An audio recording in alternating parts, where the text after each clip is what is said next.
আসে দেখো, টাইম হয়ে গেছে, আসে দেখো। ভালোবাসা কার বলে তোমরা শুধু দেখো।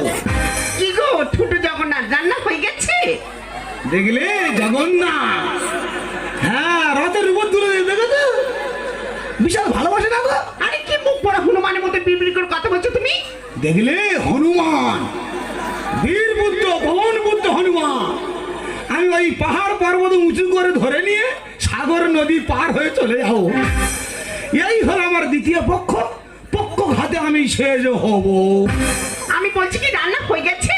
এই রান্না তো হয়নি। কেন হয়নি রান্না? তা আমার তো কাশি হচ্ছিল। তো তোমার কাছে ছিল, তুমি ডাক্তারখানা যেতে পারতে। হ্যাঁ ডাক্তারখানা, সব ভেজাল ওষুধ।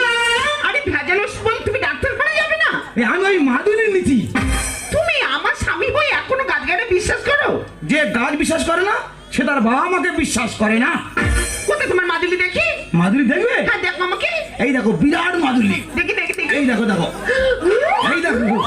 হ্যাঁ 1,500 টাকা নিয়ে যাই দাদা, কম হবে না? বলে না আমাদের নিয়ম আছে। আরে অত করে মাদুলি তুমি এখনো গলায় ঝুলিয়ে রেখেছো?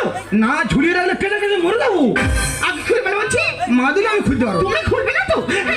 এত সহজে মাদুলি খুলবে না।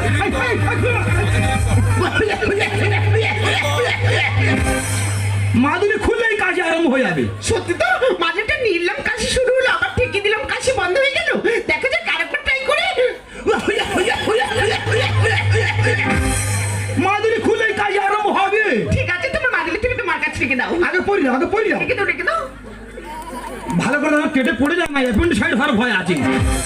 আমি পড়ে দিচ্ছি। আমি বলছিলাম শোনা, তুমি রান্নাটা কেন করেনি বলো তো? ওই তো সবে মাথার ঝোলটা চাপাতে যাবো, হ্যাঁ। আর সেই সময় বিঘার কাজ আরম্ভ হলো।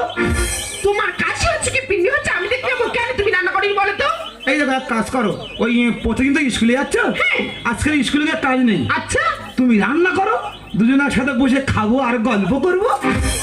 আমি একটা স্কুল মাস্টার, তোমাকে রান্না করে খাওয়াবো? স্কুল মাস্টার, টুকে পাস করে আবার মাস্টার। আমি তোকে পাস করিস তুমি দেখেছো? এখন সবাই টুকে টুকে পাস করে। হ্যাঁ আমি তোকে পাস করিস তুমি জানো? আচ্ছা তুমি টুকে পাস করোনি তাই তো? না আমি তোকে পাস করিনি। আচ্ছা একটা প্রশ্ন বলি, কই উঠে দাও দেখি। বলো। আচ্ছা ওই ব্যঞ্জন বর্ণের কটা অক্ষর? কেন ব্যঞ্জন বর্ণে 42টা অক্ষর? 42টা অক্ষর, কিন্তু ঠিক বলেছি। আচ্ছা ওই 42টা অক্ষরের মধ্যে হ্যাঁ। যদি দুপুর বেলা বাদ্দা যায়? তোমার কি মাথাটা খারাপ হয়ে গেছে? ওই 42টা অক্ষরের মধ্যে দুপুরবেলাটা আসবে কেন? দুপুর বেলা আসবে না? মোটে আসবে না। শুধু দুপুর বেলা কিভাবে আসছে তুমি দেখে নাও। বলো। আচ্ছা ওই মধ্যাহ্ন মানে কি? মোটা